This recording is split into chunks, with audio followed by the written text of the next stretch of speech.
এবার গ্রীষ্মের সহনীয় মাত্রায় লোডশেডিং হবে, যা গ্রাম ও শহরে সমভাবে বণ্টন করা হবে, এমন মন্তব্য করেছেন বিদ্যুৎ ও জ্বালানি উপদেষ্টা। রাজধানীর বিদ্যুৎ ভবনে আয়োজিত সেমিনারে তিনি বলেন, জ্বালানি খাতে বিগত সরকারের রেখে যাওয়া $260 কোটি বকেয়া পরিশোধ করেছে অন্তর্বর্তী সরকার। এ সময় আলোচকরা বলেন, দাম নির্ধারণে গ্রাহকদের ঠকাচ্ছে বিপিসি, পেট্রোবাংলা, পিডিবির মতো প্রতিষ্ঠান। এ সময় জ্বালানি উপদেষ্টা বলেন, বিদায়ী সরকার জ্বালানি ও বিদ্যুৎ খাতে $320 কোটি বকেয়া রেখে গেছে। এতে সরবরাহকারীরা বাড়তি দাম চাপিয়ে দিচ্ছিল।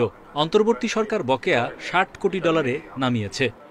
সবাই বলছে ইকোনমিতে ডাউনটার্ন ছিল, এখন তো সেটা নাই। আমরা আশা করি যে আমরা এটা ম্যানেজ করতে পারবো এবং লোডশেডিং হবে না এটা বলবো না, কিন্তু লোডশেডিংটা সহনীয় মাত্রায় থাকবে।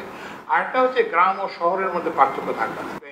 উপদেষ্টা বলেন, বিদ্যুৎ উৎপাদনকারী প্রতিষ্ঠানগুলোর সঙ্গে আলোচনা করে ইউনিট প্রতি খরচ কমানোর চেষ্টা করা হবে।